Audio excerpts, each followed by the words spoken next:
안녕하세요, 여러분. 닥터운입니다. 오늘은 삼부자쌤과 함께 6070세대 분들이 꼭 알아두시면 당장 실질적인 혜택을 누릴 수 있는 재테크 팁을 알려드리려고 합니다. 우리 프로그램을 시청하시는 분들 중에는 4050 세대뿐 아니라 의외로 6070, 심지어 70대 이상의 분들도 많이 계십니다. 그리고 요즘 들어 가장 많이 들어오는 질문 중 하나가 바로 노후 자금을 어떻게 하면 조금이라도 더 효율적으로 굴릴 수 있을까라는 것이에요. 특히 나이가 있으신 분들은 조금 더 안정적인 금융상품에 투자하고 싶어 하시죠. 그래서인지 은행 예금이나 적금에 가입하는 경우가 많습니다. 그런데 여기서 중요한 점, 나이가 만 65세 이상이 되는 순간 일반 예적금보다 반드시 신청해 두어야 할 비과세 종합저축이라는 제도가 있다는 사실을 아시나요? 비과세 종합저축, 왜 중요할까요? 먼저 간단하게 설명드리자면 이 제도는 만 65세 이상인 분들만 이용할 수 있는 특별한 세제 혜택입니다. 예금이나 적금에 가입하면서 비과세 종합저축으로 신청하면 해당 자산에서 발생하는 이자 소득에 대해 세금을 내지 않아도 됩니다. 일반적으로 은행 이자는 연간 15.4%의 이자 소득세가 부과되는데요. 이를 피할 수 있다면 그만큼 실수령액이 늘어나게 되겠죠. 예를 들어 보겠습니다. 5천만 원을 연 5% 금리로 1년간 예금했다고 생각해 보세요. 1년 후 받을 수 있는 이자는 약 250만 원입니다. 여기에 이자 소득세 15.4%를 떼면 약 38.5만 원이 세금으로 나가게 되고 실제로 받는 이자는 211만 원이 됩니다. 하지만 비과세 종합저축으로 신청해 두셨다면 세금을 전혀 내지 않고 250만 원 전액을 그대로 받을 수 있습니다. 즉, 단 1년 만에 약 39만 원을 절세할 수 있는 셈이죠. 그리고 최근에는 비과세 한도가 앞으로 최대 1억 원까지 확대될 가능성도 있다고 합니다. 현재는 5천만 원까지 비과세 혜택을 받을 수 있지만 앞으로 더 많은 자금을 넣고도 세금 걱정 없이 운용할 수 있게 될 가능성이 높습니다. 지금이라도 서둘러 신청해 두는 것이 좋겠죠? 누구나 다 신청 가능한가요? 물론 모든 분들이 해당되는 건 아닙니다. 아래와 같은 경우에는 신청이 제한될 수 있어요. 직전 2년 이내에 금융소득 종합과세 대상자였던 경우, 주식 배당이나 다른 금융상품에서 생긴 소득이 일정 기준 이상이어서 종합과세 대상이 된 분들, 이런 분들은 비과세 종합저축 혜택을 받을 수 없으니 참고하시기 바랍니다. 비대면 가입도 문제 없나요? 요즘에는 직접 은행에 가지 않고도 비대면으로 예금 적금을 가입하시는 분들이 많습니다. 그런데 문제는 이 비대면 가입 과정에서 비과세 종합저축 신청을 빠뜨리는 경우가 많다는 것입니다. 앱이나 인터넷 뱅킹으로 가입할 때 관련 항목을 꼭 확인하셔야 합니다. 혹시 모르시고 그냥 일반 예적금으로 가입하셨다가는 수십만 원의 혜택을 그냥 놓치실 수도 있으니까요. ISA 개인종합자산관리계좌도 비슷한 혜택이 있나요? 네, 정확히 지적해 주셨네요. ISA 계좌 역시 비슷한 방식으로 세제 혜택을 받을 수 있는 상품입니다. 다만 적용 대상이나 조건이 조금 다르므로 다음 시간에 따로 자세히 다뤄드리도록 하겠습니다. 결론적으로 말씀드리자면 65세 이상이 되셨다면 꼭 해야 할 것 중 하나가 바로 비과세 종합저축 신청입니다. 금융권에서 일어난 고금리 시대 변화 속에서도 자신의 노후 자금을 조금 더 현명하게 관리하기 위한 방법 중 하나입니다. 조금 귀찮을 수도 있고 복잡해 보일 수도 있지만 이걸 알고 실천하는 것만으로도 연간 수십만 원, 장기적으로는 100만 원 이상의 실질적인 혜택을 누릴 수 있습니다. 오늘 내용 꼭 기억해 주시고 은행에 가실 때나 비대면으로 가입하실 때는 꼭 확인해 보세요. 다음 시간에도 유익한 정보로 다시 찾아뵙겠습니다. 감사합니다.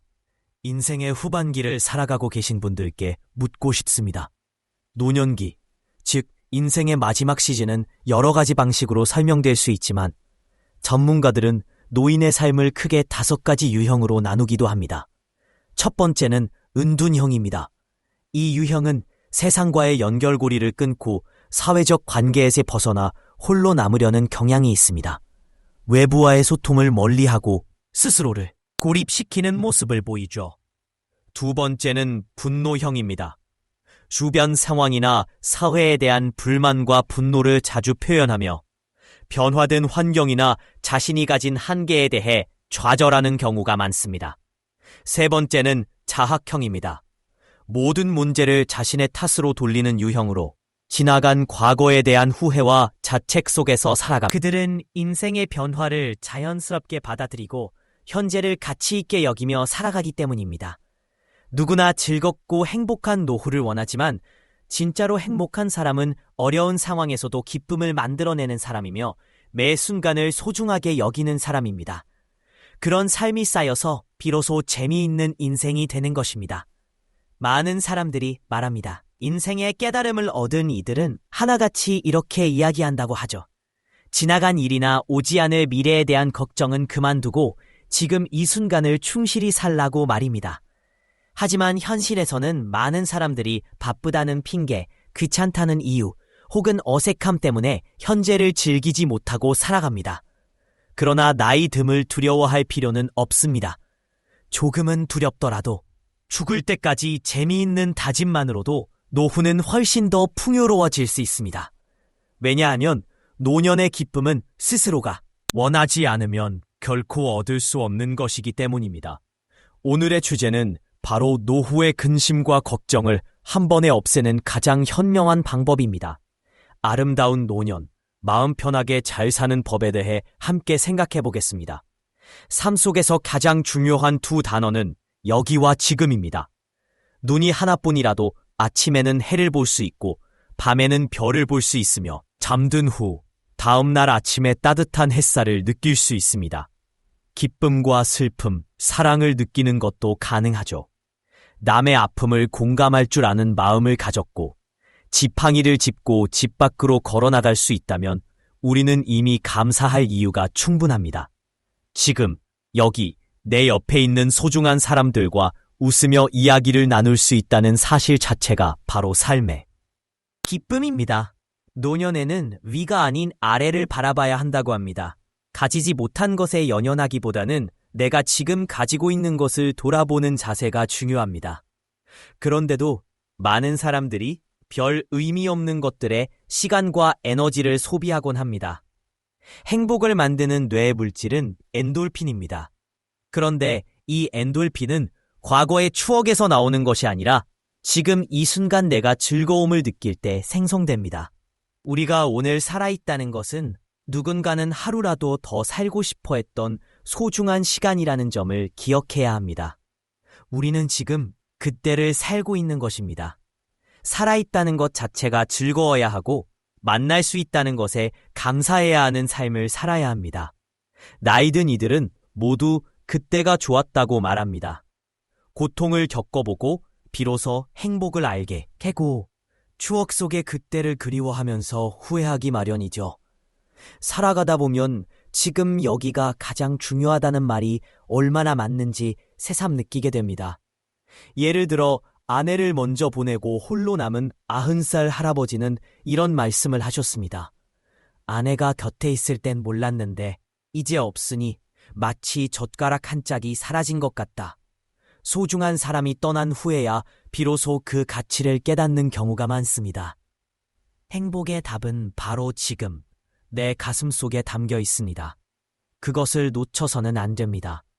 죽음을 앞둔 사람들이 가장 많이 후회하는 5가지가 있습니다. 누구나 행복한 인생을 살고 싶어 하지만 막상 죽음이 다가오면 후회하는 경우가 많습니다. 호스피스 병원에서 1000명의 환자를 돌본 간호사는 많은 환자가 비슷한 후회를 반복했다고 말했습니다. 첫 번째 후회는 자신이 원하는 삶을 살지 못했다. 많은 사람들이 자기가 아니라 남을 위해 살았습니다.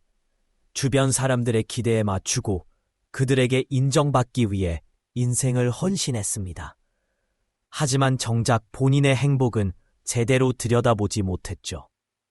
우리는 종종 이렇게 살아도 괜찮은가 라는 질문조차 스스로에게 던지지 않습니다.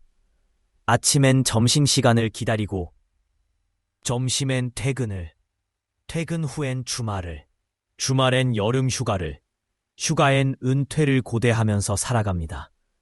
그러나 정작 은퇴 후에는 그저 고대만 했을 뿐 아무런 기쁨도 누리지 못했다는 사실을 깨닫게 되죠. 인생은 딱 한 번뿐입니다.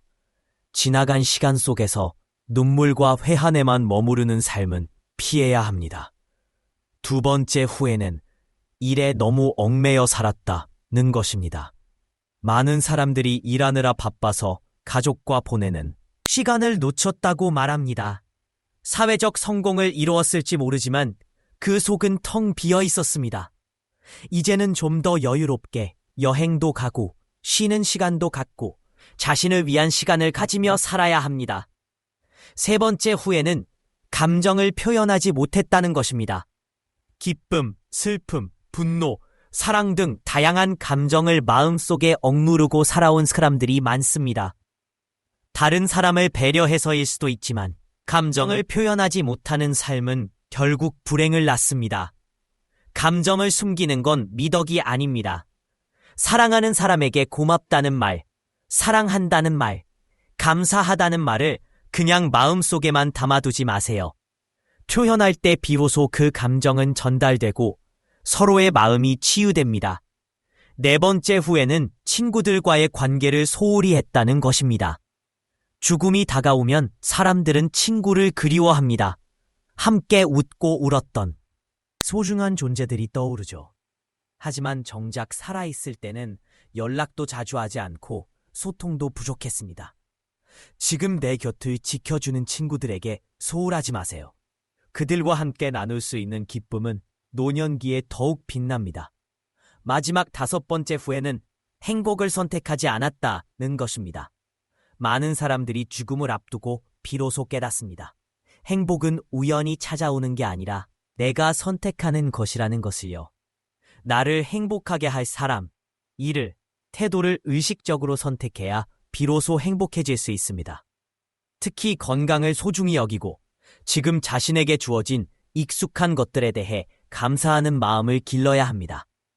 인생을 다시 산다면 노년에 마주치는 상황은 크게 두 가지로 요약될 수 있습니다. 하나는 지나간 세월에 대한 아쉬움과 후회이고 또 하나는 앞으로 남은 시간을 어떻게 살아갈 것인가에 대한 각성입니다. 우리는 모두 언젠가 노년을 맞이하게 됩니다. 그 시점에서 무엇을 후회하지 않을 것인지, 그리고 어떤 노인으로 살아가고 싶은지를 지금부터 생각해보는 것이 중요합니다.